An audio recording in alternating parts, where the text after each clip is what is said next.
So I think we will start right on. And this course is on keratoconus, management aspect and keratoconus. So we are just re-looking at it and updating our knowledge on how current concepts and how evidence-based learning has revised the way we look at management of keratoconus. So there are a lot of things which have now come into our understanding and which have enhanced our understanding. There are a lot of refractive outcomes which we now have available with the several management modalities. So this is going to be a practical based or an early outcome. This session. So I'll be talking to you on the management of acute corneal eye drops and what strategies have been adopted in the past and presently to have a better outcome as soon as possible time in this complication of keratoconus. So acute eye drops, as we all know, occurs due to a sudden split in the Descemet's membrane and the Dua's layer, leading to okay. Now the problem with conservative management is that it has a delayed recovery. The recovery can vary as long as this could lead to corneal vascularization, and this becomes a high risk for keratoplasty. But this is one problem with the conservative management. Intracameral gas tamponade injection with C3F8 and SF6 is another modality which was used commonly, and this is based upon the premise of pushing the posterior membrane to the anterior stroma so that you have a tamponading effect because of the gases. Technically, in keratoconus, this may not be a very ideal procedure because the keratoconic corneas are biomechanically weak corneas, and C3F8 or SF6 gas tamponade may not be effective for inferior breaks which can occur in keratoconus and also in other conditions. Other problems is that the gas bone related complications arise, which is such as Urey-Zevania syndrome, raised intraocular pressure, pupillary block because of gas in the anterior chamber, and of course cataract formation in the long term is also one of the complications as shown in the side picture. Now full thickness compression sutures have also been used as a management of acute eye drops, and this is again, the principle is based upon bringing the edges of the tear together. So you pass the sutures full thickness to bring the edges in close proximity to each other. Now there will be difficulties inherent to this procedure because passing full thickness sutures to an edematous cornea with a 10 nylon needle is not a very practical and feasible option because the cornea is grossly edematous.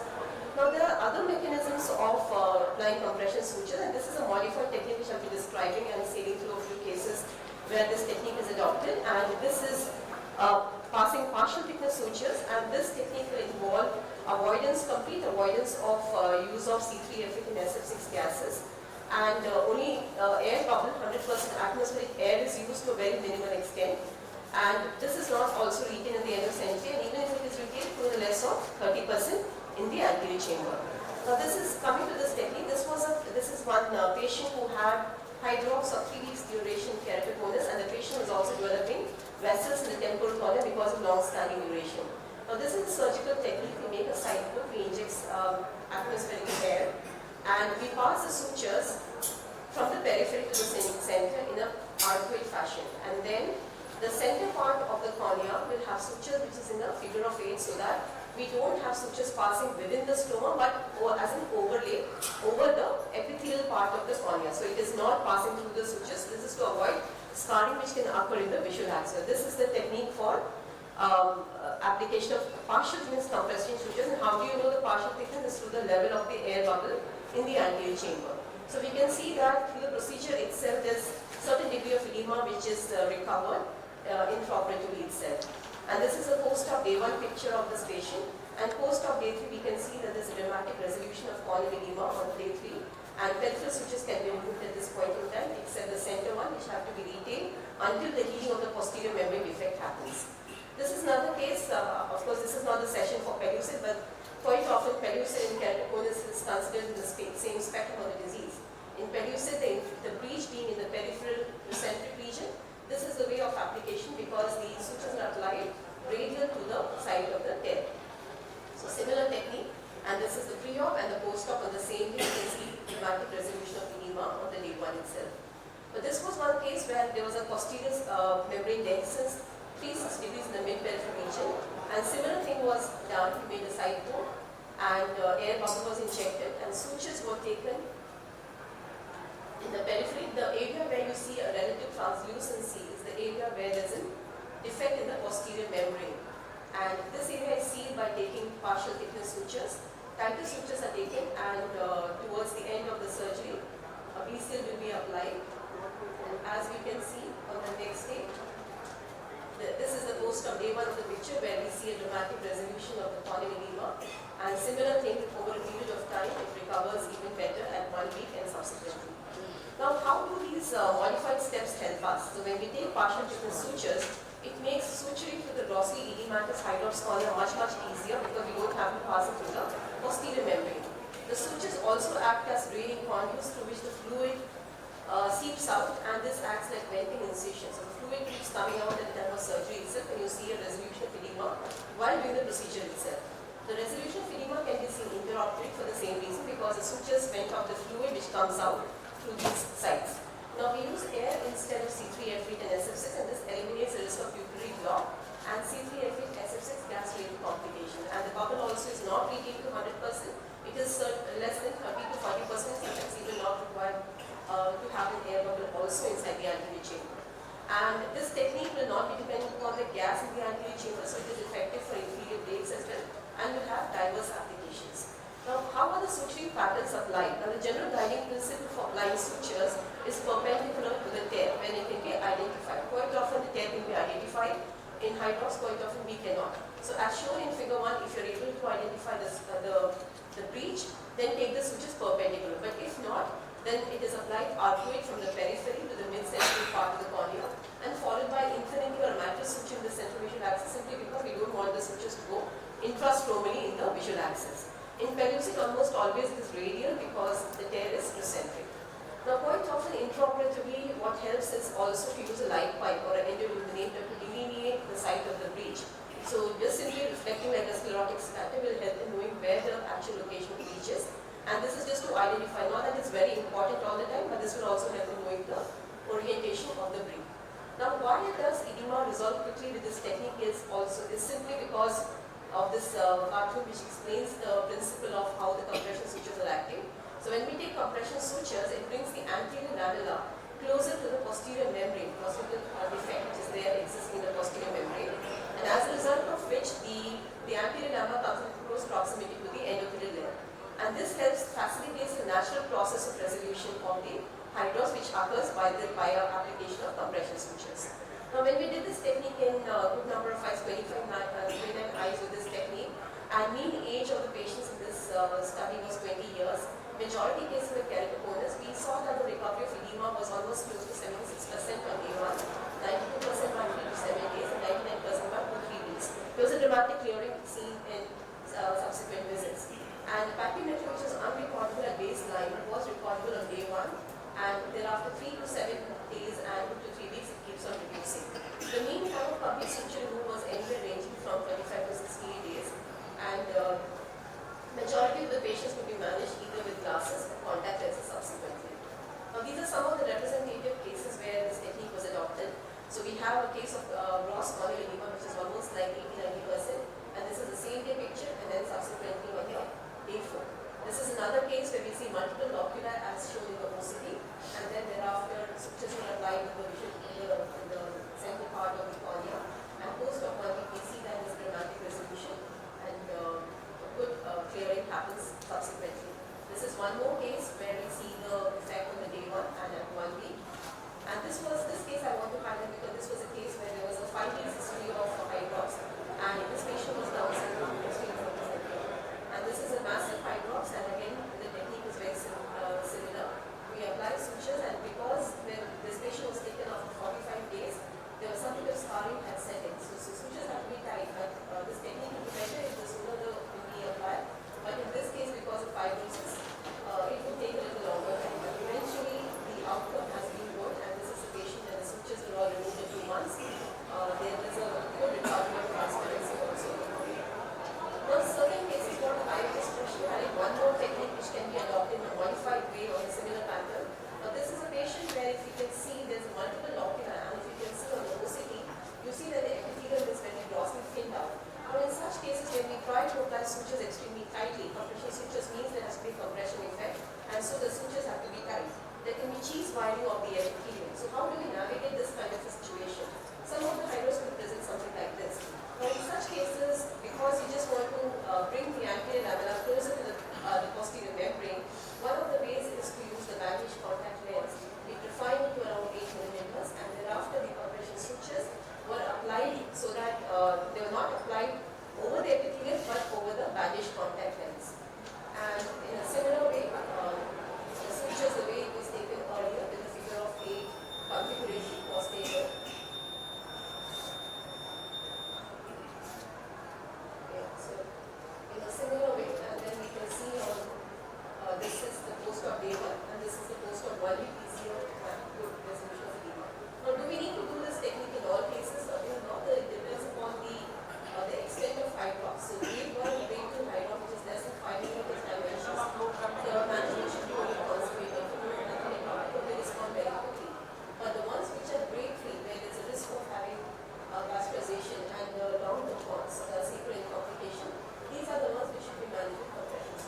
Dr. Sunita eye drops. We'll be happy to take them as we are setting up the next one.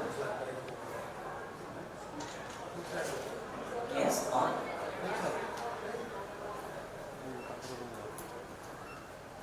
The next, we will move from eye drops. I think we will take more of your discussion, Sunita, as we are going on, and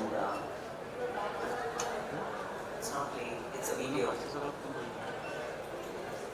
Next, we move on from management of eye drops to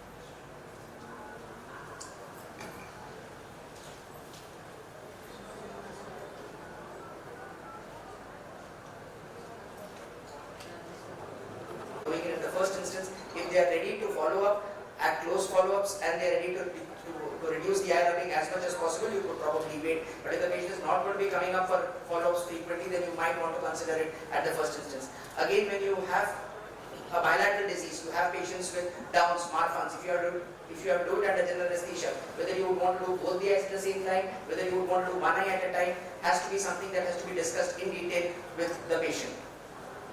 Again, why are we worried in a pediatric patient is obviously if the epithelial healing is delayed because of an allergic eye disease, they might end up with haziness, scar, they might end up with infection, and like I said, the possibility of regression in the late postoperative period. So when you're looking at the technique, you probably still go to the preferred technique in terms of the standard CXL or the accelerated one with the 9 milliwatt for 10 minutes, whereas the transepithelial is generally not found to be safe even in an adult population, so you would not want to do it in a pediatric population. Again, when you're looking at sub 400 microns protocols, you don't have any clear-cut guidelines as far as pediatric cross-linkage is concerned. So theoretically, you would still follow what you do for an adult population, where you would want to build up the tissue with some form of solution or alter the duration of ultraviolet and riboflavin. You have the option of combining cross-linkage with additional procedures. Again, this has been more with respect to adult population, but obviously if the child is not comfortable with spectacles and is not wearing contact lenses because of an allergic eye disease, you could look at trying to improve the corneal topography a little bit so that the vision improves. So you have the CXL plus protocols, which is basically what we do for adults, but if you are doing it for children, that's an added process that you would have to talk to the patient that this is probably not a standard of care and you're doing it only because the glass vision is not improving and the patient is not able to tolerate contact lenses, making sure all the other parameters for safety are maintained as such. So this is going through some cases. This was a patient, a 6-year-old patient with advanced keratoconus in one eye with poor best spectacle visual acuity, and this was the topography of the left eye showing a fairly regular bow tie but significant astigmatism, and even underwent in the other eye also showing a significant moderate keratoconus. Patient underwent cross-linkage in the left eye first, and it was stable at 8 months. When we saw the patient at 8 months, the right eye also showed a progression. So the left eye was stable, the right eye, which we had not treated at that time, showed a progression. Patient underwent a cross-linkage in that eye at that visit, and then we've now seen the patient almost for about a 9-year follow-up, and both the eyes, the condition has been stabilized. This was a patient with an allergic eye disease where we have treated the allergy, and once the allergy is treated, then we've done the cross-linkage, and both eyes have been stable for a period of almost 8 years. And this is the ABCD maps. You can see that there has not been a worsening of keratoconus as such. This is just the difference maps of the right eye and the left eye showing the stability. When you are combining TCAT with CXL, there are certain limitations in terms of the ablation depth that you would want to do. So here, there is about a -10 diameter cylinder which is measured, but when you're putting a 0 in the modified value and you're trying to see, you're seeing almost about a 70 micron tissue ablation that needs to be done. Even if it's at the peripheral area, which is not the thinnest point, I would be hesitant to offer a TCAT CXL to this patient, and this patient, we just did a conventional cross-linkage as such. So these are some examples where we have done a TCAT CXL with a -2 diopter cylinder at 136 7.5. We did a TCAT with CXL in a 14-year-old girl, and she's now about 3 years post-op maintaining 6.6 vision. The other patient with a -3.5, improving only to 6.12 with glasses. Post TCAT CXL at 1 year was plain. So when there are certain situations where you want to combine these procedures, like in this patient who was an 18-year, so technically she's probably just an adult, but the criteria for age as far as pediatric CXL is concerned is about 18. So it's not that we're doing it in 10 or 11-year-old patients. So that's something that we need to be aware of when we talk about all these additional procedures, because we need the patient to cooperate during the process also. So this patient, we did symmetric intacts first, and then the astigmatism reduced, the spherical error reduced, and subsequently we did a topography guided treatment with collagen cross linkage. And at 5 years, the patient's vision from say a 660 pre-op with glasses is now 6.9 with a -1 with a -4, which is acceptable. She doesn't have to wear contact lenses as such. And the latest kid in the block is probably CARES. This is probably too early in our result because it's only about a month follow-up that I have. But again, the idea was to just improve the corneal curvature so the glass vision improves along with cross linkage to stabilize the condition.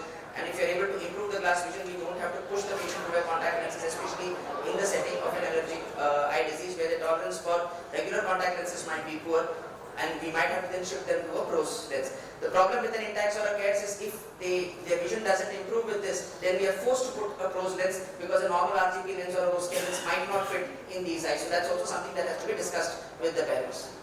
So to summarize, keratoconus is more aggressive in children.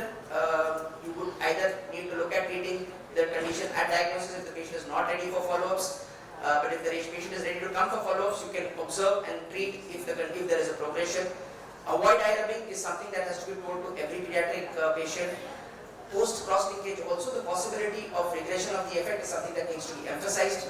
Whether you would want to consider a CXL plus, that's up for debate, but you could look at it in certain situations, having very clear discussion with the parents as to what is the outcome and what is published in literature.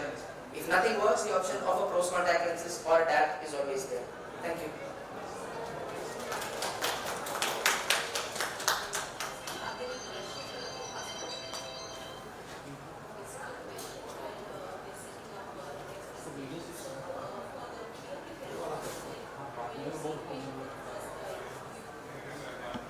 Yeah, so do you, what is your practice pattern? Like you advise for the CXL, you wait for the progression, or what is the... So if the patient comes with a very low pappy to begin with, itself it's like 420, 430, then I would advise cross linkage in the worst side.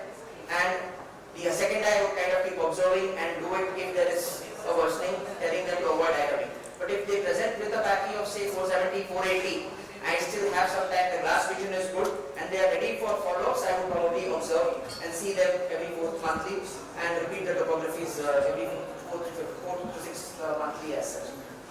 Yeah, and this is till what age would you follow that? Like let's say this protocol will be for 15. Patients, it's a little bit difficult to say, but I would, in any keratoconus, I would probably look at a 2-3 year pattern. If 2 or 3 years there has been no progression, then unlikely unless they end up with pregnancy-induced changes or some hormonal issues at some point of time, or they end up with an allergic eye disease where they are really rubbing their eyes. So if it's been stable for about 2 to 3 years in terms of follow-up, whether it's a pediatric, whether it's an adult, I would probably think that the difficult period is gone over, and I would make my checkups less frequent. Maybe after that be once in a year or once in a year and a half that I would probably be looking at repeating the topographic tests.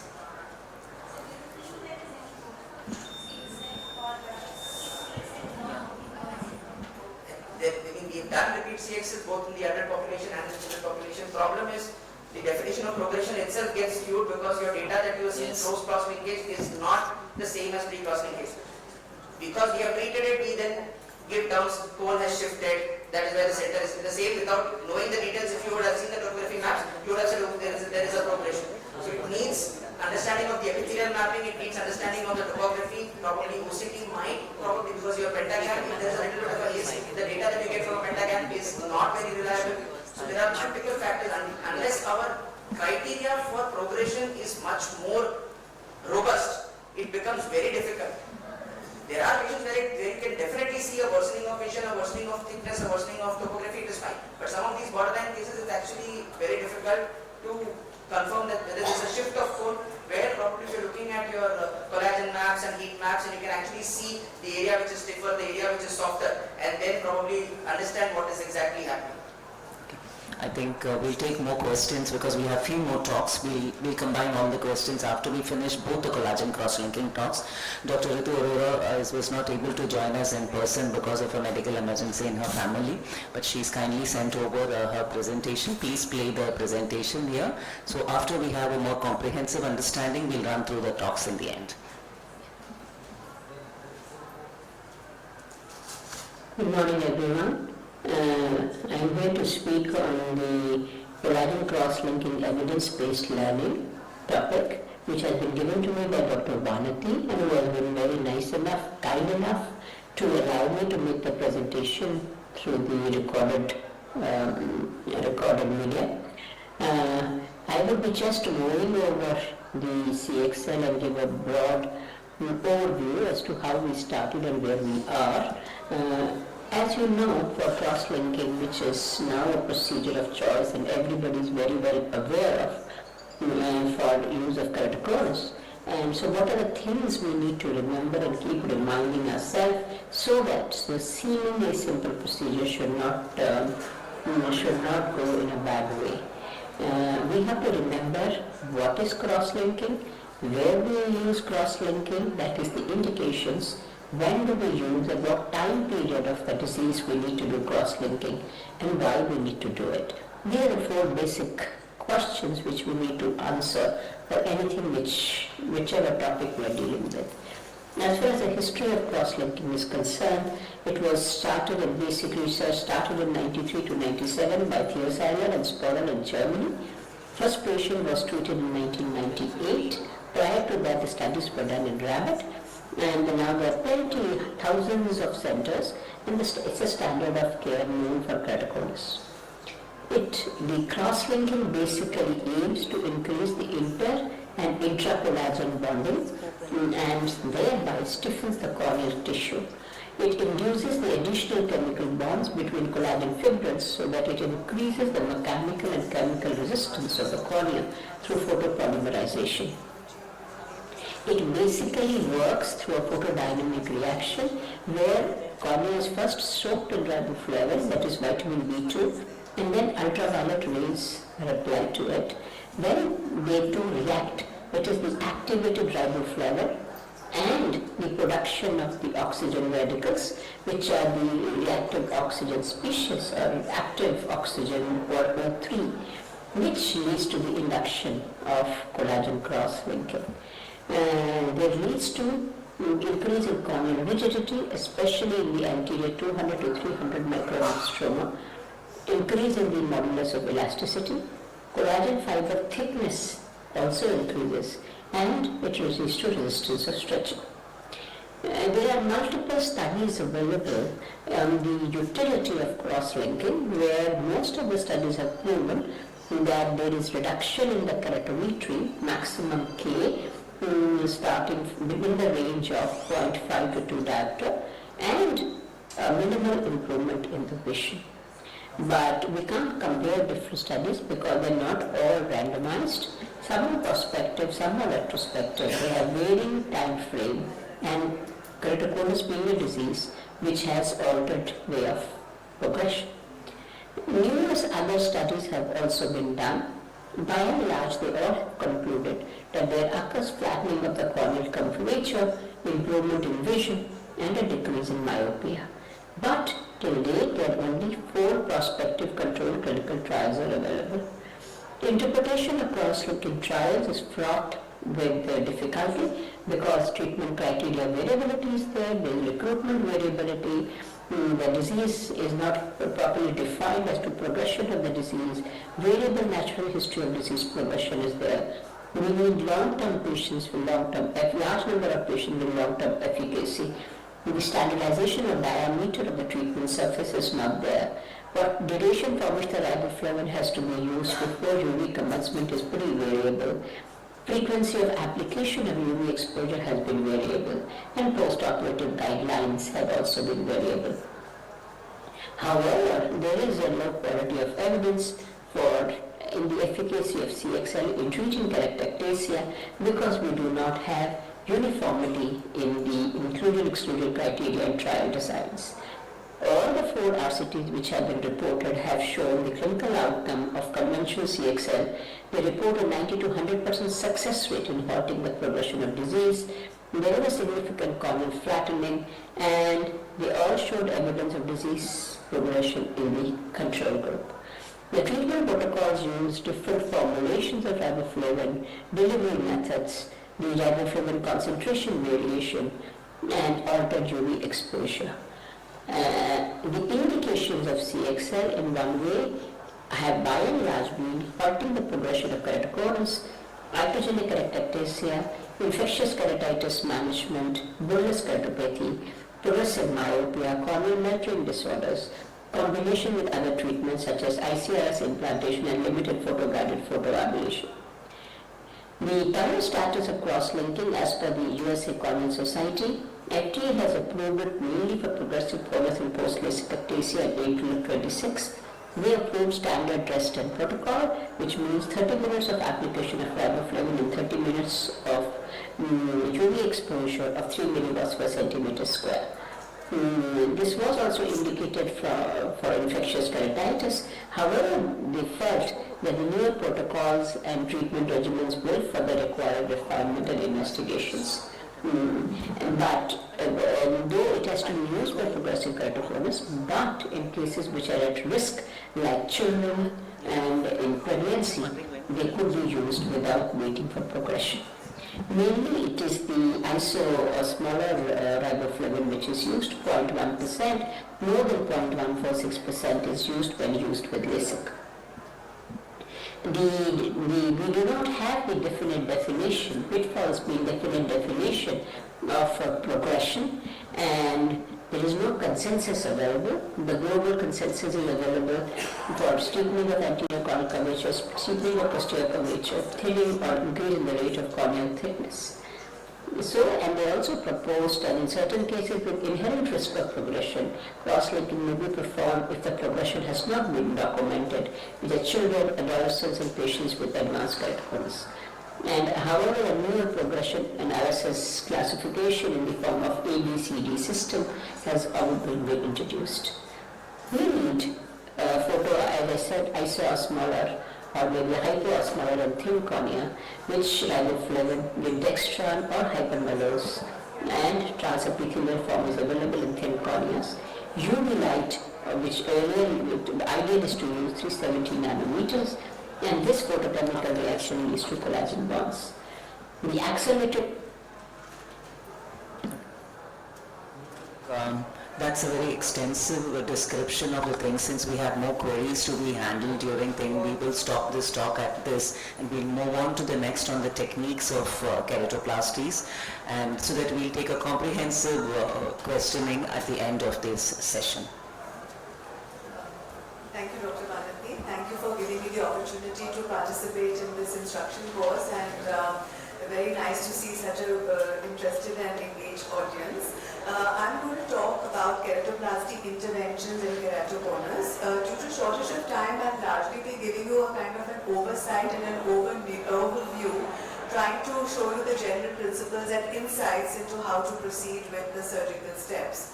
Largely for the surgical options, we would like to include cross-linking as a kind of a surgical intervention. You have intacs and you have corneal allergenic intracorneal ring segments. We have the ICL, LASIK plus or extra, intracameral gas or compression sutures and fluid drainage, and then there is keratoplasty. Generally, this is the sequence that one follows when one is thinking about surgical intervention.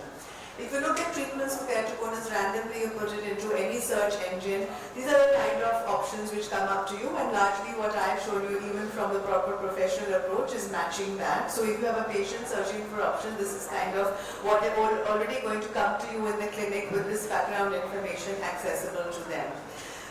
Coming to the surgical treatment algorithm, very simplified. Of course, there's no one-size-fits-all theory.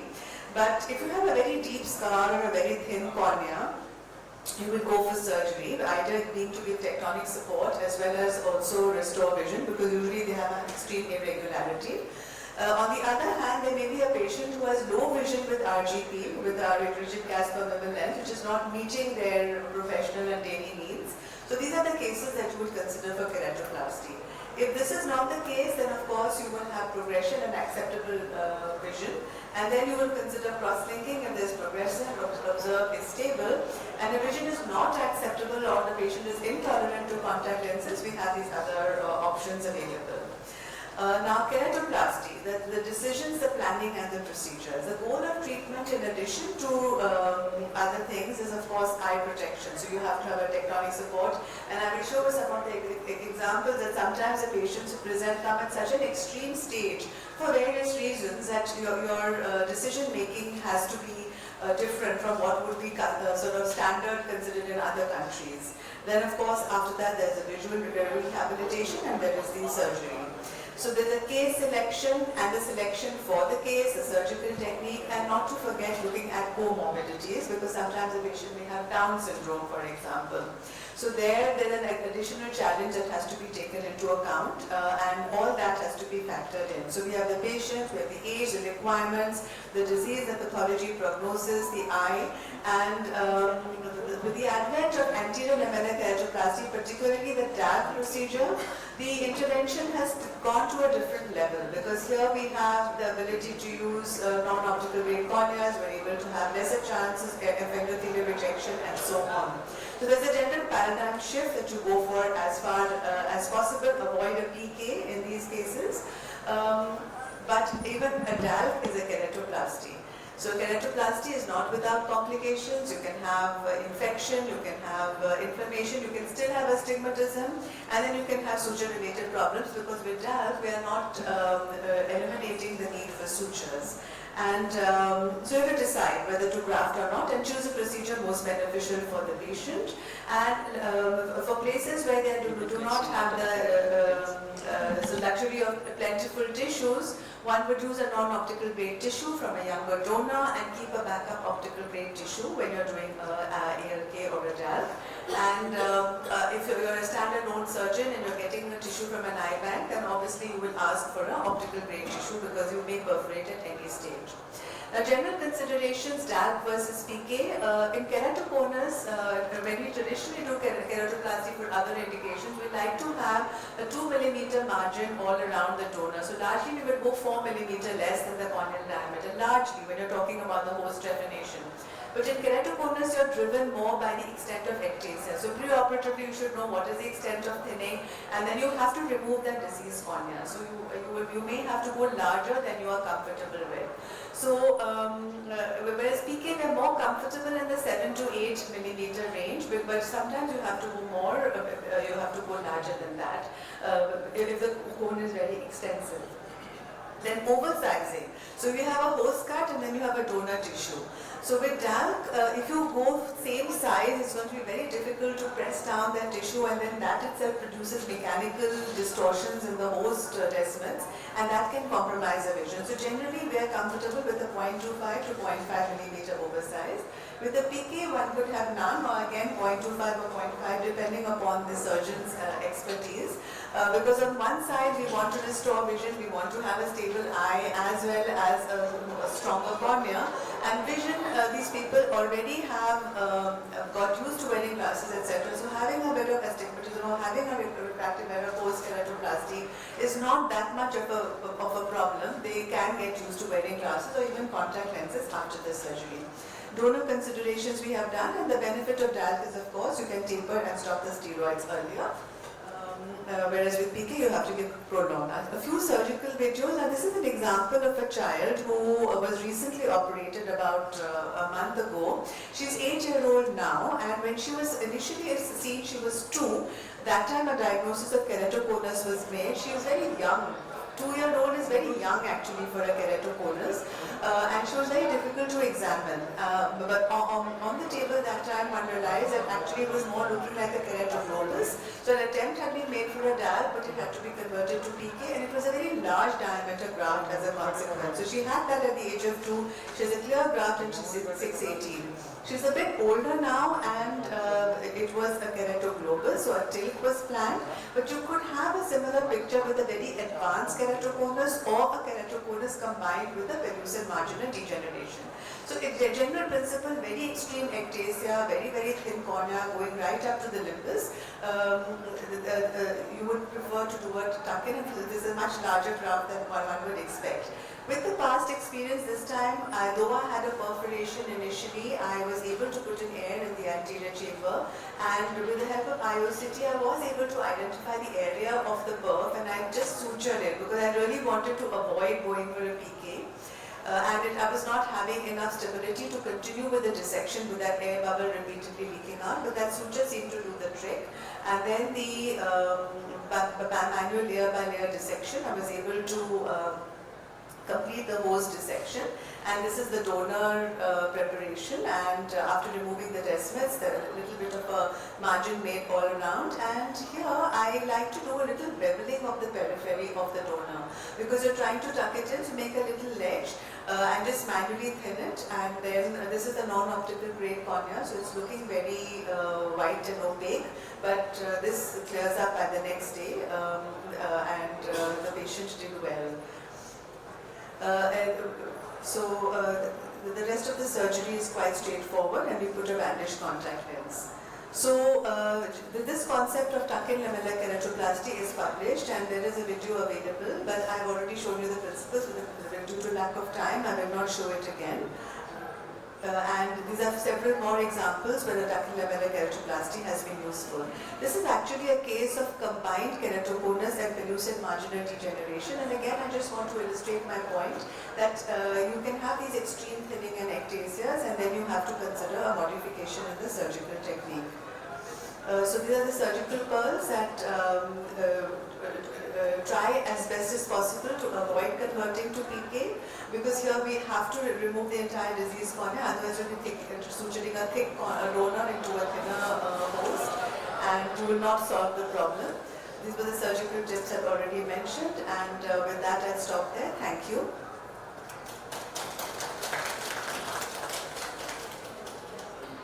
Sure. Are there any questions for Dr. Radhika Madam?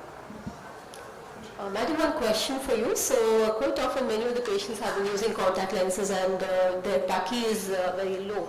So is there a cutoff of the pachymetry which you follow where you think like the patient should be better taken for keratoplasty so that you have a little better outcome in terms of lamellar transplant over penetrating grafts? So anything which you follow in your... Yes, so just to take a step back, earlier before DALC was described, we used to do ALTK, anterior lamellar therapeutic keratoplasty for keratoconus. That time we would have a cutoff of 400 microns. We used to do automated anterior lamellar ALTK.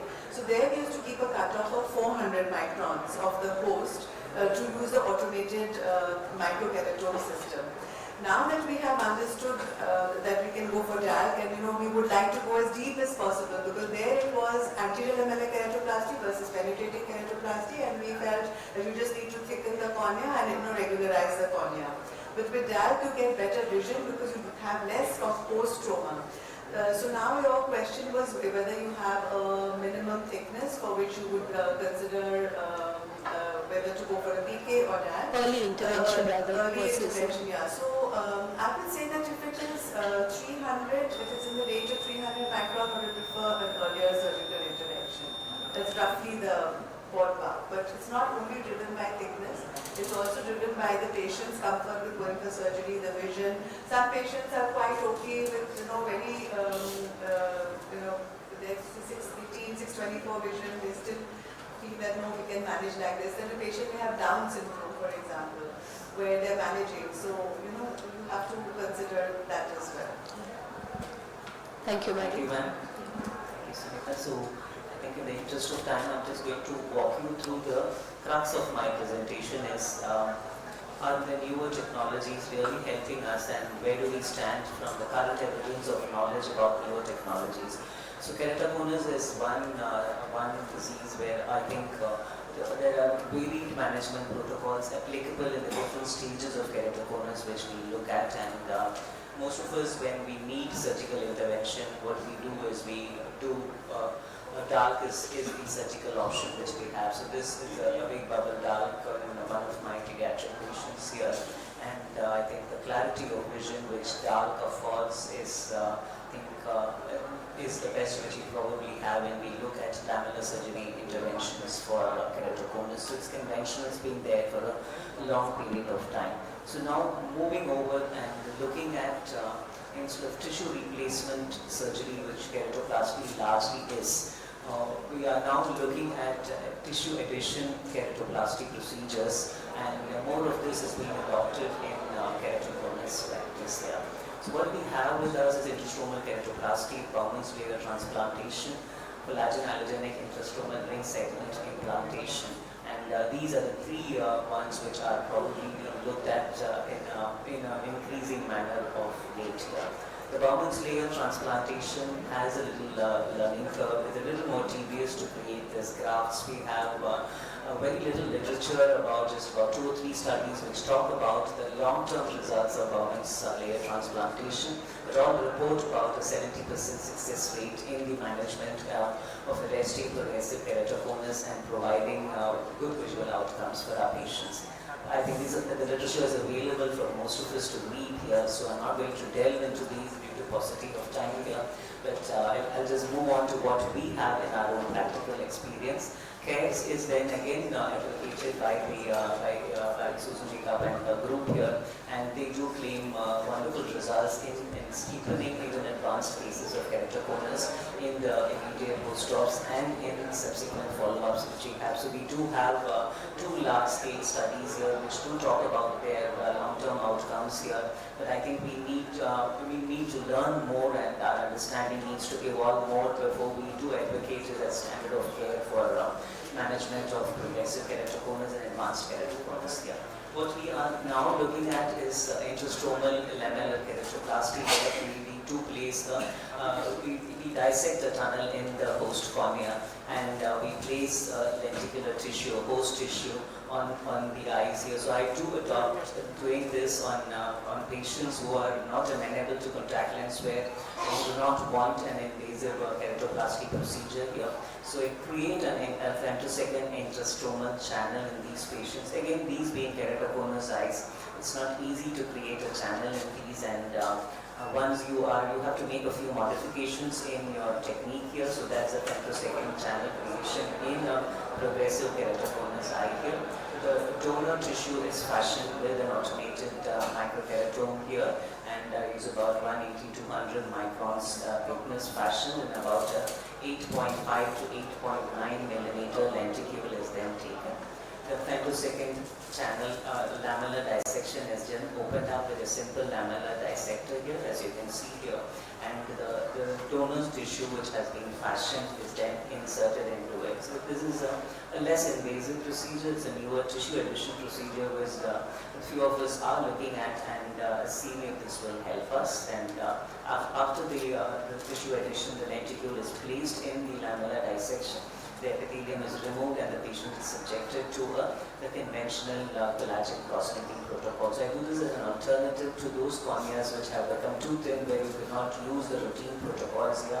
They have an allergic disease on them. You do not want to take them on for early on keratoplasty. So I do it as an intermediate to or alternative to collagen cross-linking, where you do not need to do an contact lens aided or a lenticule aided. So I do combine it with collagen cross-linking. We call it as keratoplasty plus here, and what you're looking at is our early results. We have 1-year results of our 10 cases which we did as a pilot study to see where we stand and to see the refractive outcome and the visual outcome of these patients here.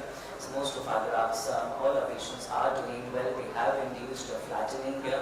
So I'll quickly run you through our results. Out of the 10 patients, we did 5 had an improvement in unaided visual acuity, 7 had improvement in best corrected visual acuity here. So all our graphical representations do show that this does help in increasing the tectonic integrity of our patients in providing flattening here. But there are about 3 cases where the unaided visual acuity did not fall, but there was no deterioration.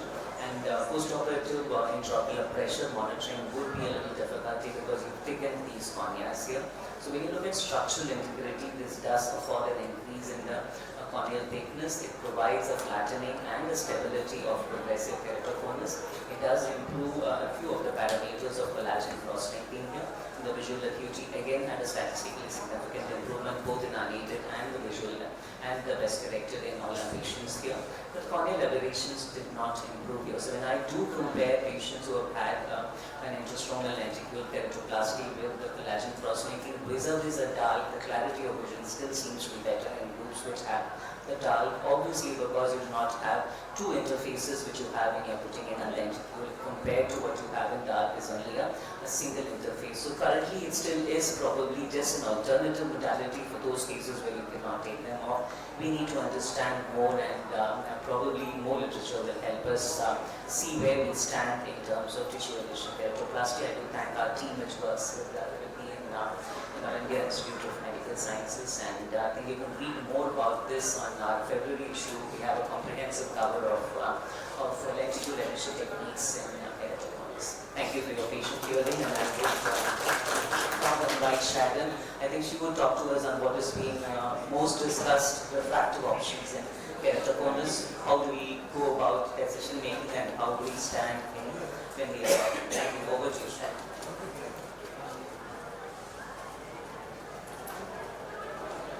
Good evening, everyone. Thank you, Dr. Vanathi, for including me in this IC. It's been an absolute pleasure to listen to all the talks. The options in treatment of keratoconus are as varied as the rainbow colors, and hence the type of slide. As we are running short of time, we'll keep it as an overview and hopefully have some discussions. There are two main problems in keratoconus when we're trying to treat these patients. Of course, the progression, if they are progressing, and many of them, especially the early keratoconus, they always want visual rehabilitation. They're always asking for better vision. So for progression, we know it is collagen cross-linking, and for visual rehabilitation, we have multiple options, many of them refractive-based options, which are corneal or lens-based options. So these problems can be tackled individually and sequentially or simultaneously in most places. So we have discussed what is our original Dresden protocol, and that has been the gold standard to which we compare all our outcomes. I won't go into details of it, but most of us now would do an accelerated protocol which is in the mid-range, a 9 milliwatt for about 10 minutes, except in children, many would still prefer the original Dresden protocol. So coming to our refractive options, the main modality is a topography-based ablation of the cornea. Now, the minute we say topography-based ablation, and that's an exam laser ablation, we're wondering why we're doing that in an already weakened cornea. But now there has been enough research from around the world to show that a limited ablation does not have any detrimental effect, and it in fact adds on to both the stability and the vision rehabilitation that these patients achieve. So we do help to improve the asphericity of the cornea. It has a better profile, a more regular cornea, and hence their vision improves. We are not talking about the quantity of vision, but definitely their quality. So they have then better tolerance to even glasses or contact lens fitting. Of course, a criteria for doing any of these ablations is that the thinnest pachymetry has to be above 450 microns, and you're not going to be doing it on an eye which is 6/6 with glasses. We're trying to improve for those patients who do not reach a 6/6 vision with their glasses. In this area, there are a number of various terms or protocols, and I'll just run through a few of them because the names may or may not be familiar. The most original one was the Athens protocol, which was by Professor Kanalopoulos and group, where they did a partial topography guided PRK. So please remember, we say partial because it is not a full correction of the refractive error, and we'll discuss into how much we correct, followed by a cross-linking. There was another very famous protocol, which is the Cretan protocol from Professor Palikaras and group, which is PTK followed by cross-linking. They then came up with what is called the Cretan protocol plus, which is the PTK with a partial PRK with a cross-linking. Okay, so these terminologies are important to understand when we are trying to follow protocols. All of these protocols now have very, very long-term studies and have shown good stability over a long period. So the Cretan protocol, as I said, was PTK, that is not a manual removal of the epithelium, but the epithelium was removed with phototherapeutic keratectomy, so just a 50 micron ablation and the cross-linking. So how would this then help? So we understand that yes, a topography guided removal of a minimal amount of stroma would help in regularizing the cornea. But how will just a removal of the epithelium by PTK help in regularizing the cornea? So if you remember, in keratoconus very often at the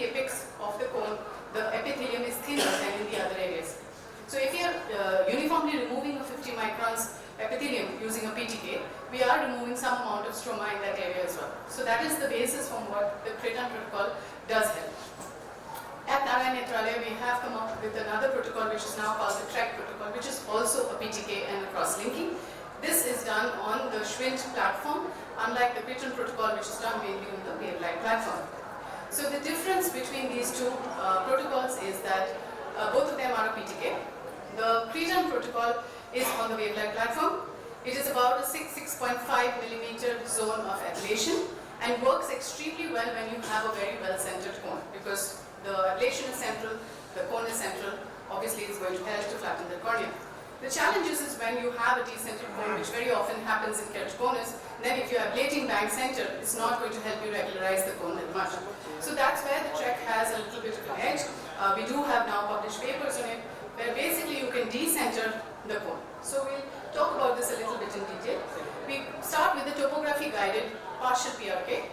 The most common platforms used for this are the Wavelight and the Schwind. I do not have any financial interest on these platforms. Please remember, again, I would like to reiterate, it is never a full correction unless it's an extremely small refractive error. We usually limit our ablation, maximum ablation, to around 40, not 50 microns, other than the epithelium. And the aim is not to correct the refractive error fully. So once you have taken your maps on the topolizer, which is similar to a pentacam but it's linked to the machine, once you have that, we have to export those directly to the Wavelight platform, and you get what is called an ablation profile.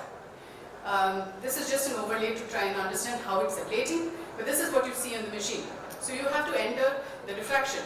Here we've kept the refraction as 0. If you see the top line there, it's kept as 0. And then we are looking at ablation. What does this mean? We are trying to understand how much would need to be ablated just to regularize the cornea, not to correct any refractive error. And sometimes in keratoconus patients specifically, just to try and regularize the cornea, you will already be crossing 40-50 microns. So there's no way you can add on a refractive error. But so these conditions, these procedures are limited to fairly early keratoconus, and in some of them you may be able to do a partial correction. Usually you would do about half of the sphere and half of cylinder. If the cylinder is too high, you may have to correct less than that, but limit your ablation to 40 to 50 microns.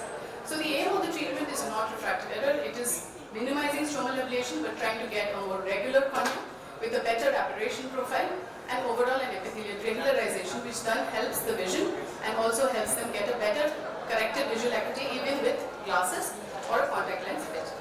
So this is to try and understand how their vision would look, and this is a simulated correction, but it does help to reduce the higher order aberrations.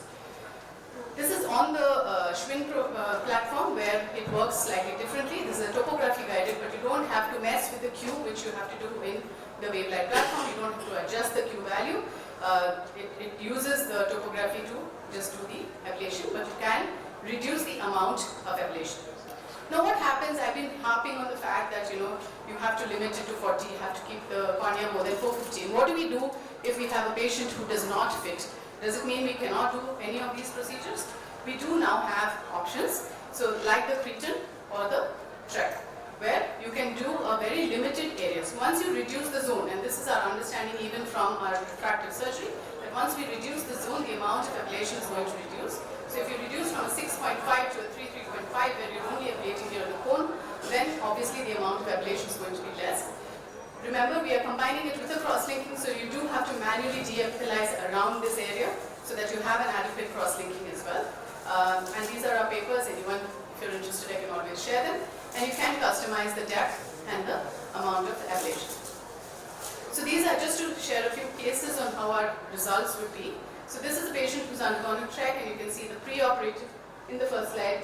And it's not going to be a very, very large amount of change, but it is significant enough to give the patient a good vision. Okay, so this is a young boy who had keratoconus, and just to show you how we do the planning, so you can see the maximum ablation 81, that is with epithelium, because this is a trans-epithelial PRK that we're doing, so never get confused with that. And the ablation is very, very low, so that's about 30 microns of ablation if you remove the epithelium. So it's still too high, and we want to then plan it less, so we're doing a TREC. And this is to show that you can decenter the zone by changing the axis and the degrees on the machine, we have this option, and even that can give you very good results. I think intracorneal ring segments was covered in a previous talk, so we won't go into detail. But to remember, there are, it is considered a refractive option, and depending on the kind of ring, if I could leave you with one message about index, is that plan it well, and everything lies in the planning. You have a central cone, you're going to put two symmetric rings. You have an asymmetric cone, you're going to put a thicker ring down and a thinner ring up. You have a highly decentered cone, you're going to put a single ring. But the area where Intex really, or any form of intracorneal ring segments really helps, is in post-LASIK ectasia, where it really supports that cornea and has extremely good results. So this is the kind of outcomes that you can expect. I'll stop here in the interest of time and be happy to take any questions. Thank you. Thank you, Sharon. I think we'll open the floor for questions for the speakers if you would like to discuss anything.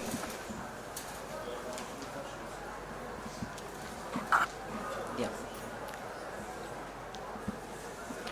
So what do you advise, Sharon, when you are looking at topoiodal treatment when keratoconus? How do you think we should go about selecting our patients?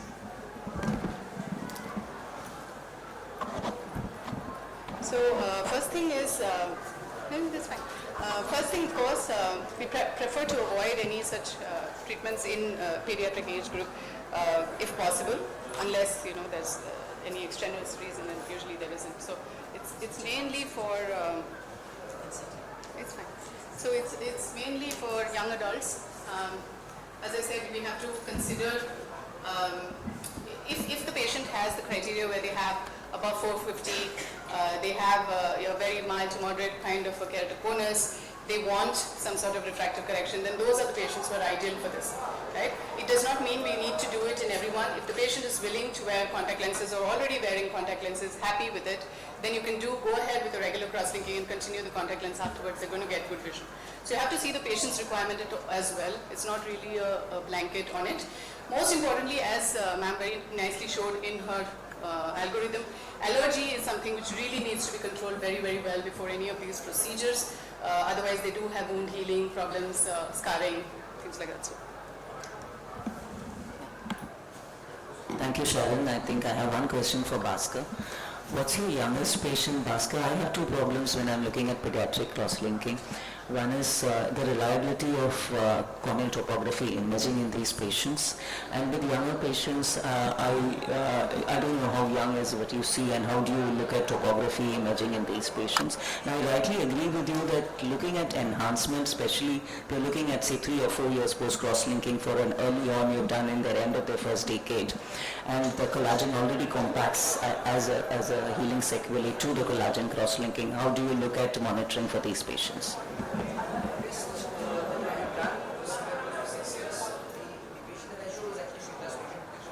My patient was also around the same age. Generally, you normally do them around 9-10 is probably at the age that you will first see them. It's very rare to get somebody at 6. If you're getting at 6 or 7, it's probably a very significant allergic issue which is there, or it's associated with something like Downs, where they are constantly rubbing their eyes. So there you have an issue that they will keep rubbing it, but you want to at least hold on to a certain extent, because your threshold for taking them up for a DAC also becomes a bit challenging because even with that you end up having globe dehiscence in these eyes, so that becomes a challenge. Progression, I mean, even in an adult population, I've always had this discussion with Dr. Deku, that if you show us the maps without telling us the patient has had a cross-linkage, then sometimes whatever we have cross-linked also we would think that they are progressing, because you would have seen the K max is increasing, the topo is shifting a little bit towards the center. Because we know it's cross-linked, 30-40 microns of tissue. If you're looking at cutoff to do CXL, my threshold would be somewhere around 360, and if I have to do any hypotonic CXL, I first have to make sure that the patient is going to be wearing contact lenses.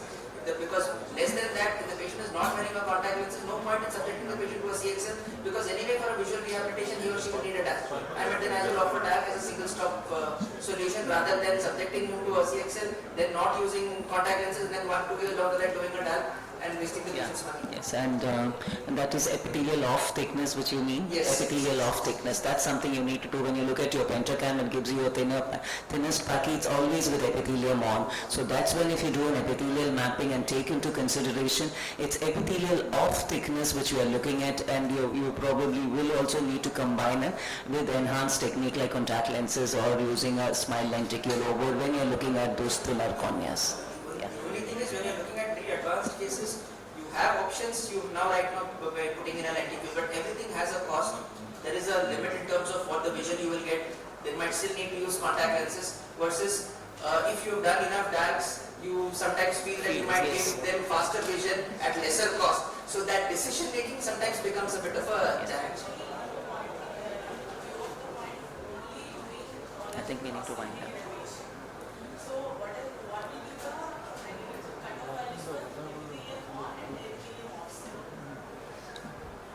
I think